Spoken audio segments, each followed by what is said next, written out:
On this episode of China Uncensored, the cyber war for Hong Kong.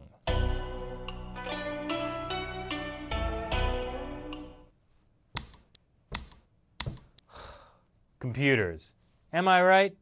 I've certainly never been able to figure them out. No, as far as I know, China Uncensored gets from the camera to you because of magical pixies that live inside the computer.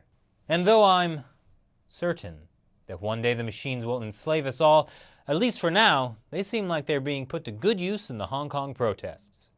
Since the beginning, protesters have made use of technology. According to Voice of America, Hong Kong has one of the highest concentrations of mobile usage anywhere outside of Mr. Spiegelman's fifth period math class.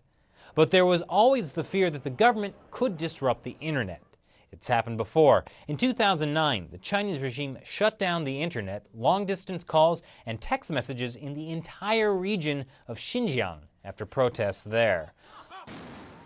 Although this is possible, it is more unlikely in Hong Kong, as part of the one country, two systems includes one country, two internets.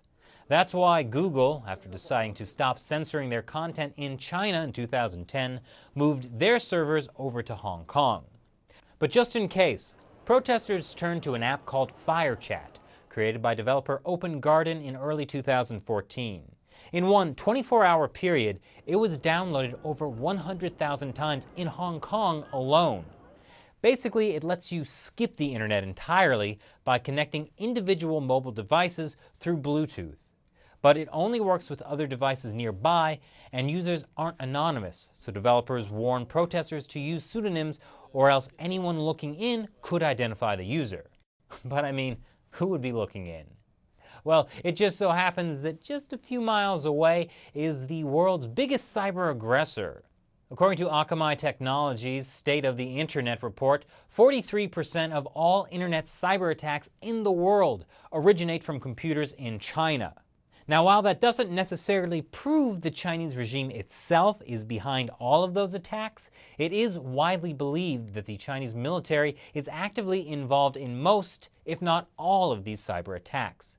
In other words, Hong Kong protesters aren't the only ones who can use technology to their advantage.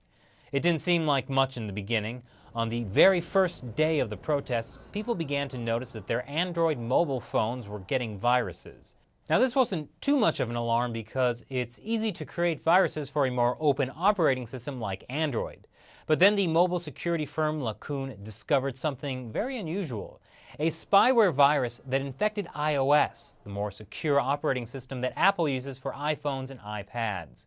Basically, protesters were getting an anonymous message on WhatsApp that read, "Check out this Android app designed by Code4HK for the coordination of Occupy Central." But if you open it, your iPhone or iPad would be completely compromised. All your contacts, texts, photos, call logs, even your location is captured.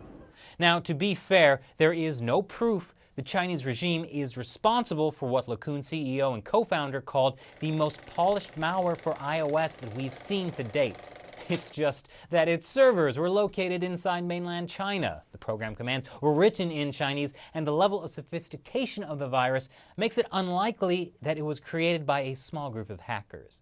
Oh yeah, and it was targeting Hong Kong protesters critical of the Chinese regime. But there's no proof it was Beijing. However, there are some willing to make the assumption that the Chinese government was behind it.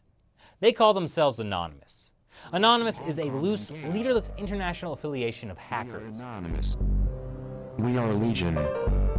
We do not forgive. We do not forget. Government of Hong Kong, expect us. Wow. October 3rd began what they're calling Operation Hong Kong. They were able to crash the website for a large pro-Beijing political party. The party chairman decried it as outrageous. I assume that's how he said it. Anonymous also leaked the emails and passwords of some 50,000 Chinese government accounts.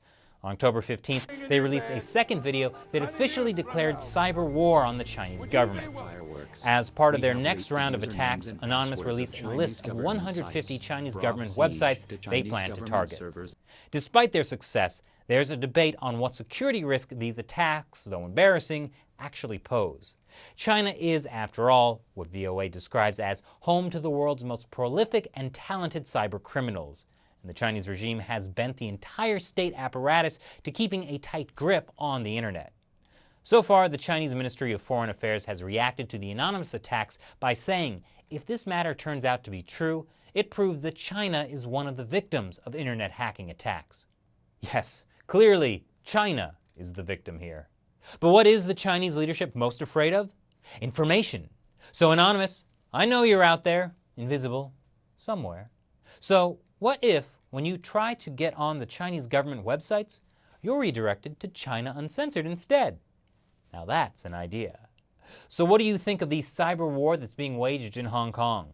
Leave your comments below, subscribe and share, and if you see Anonymous, send them this link. Thanks for watching this episode of China Uncensored. Once again, I'm Chris Chappell. See you next time.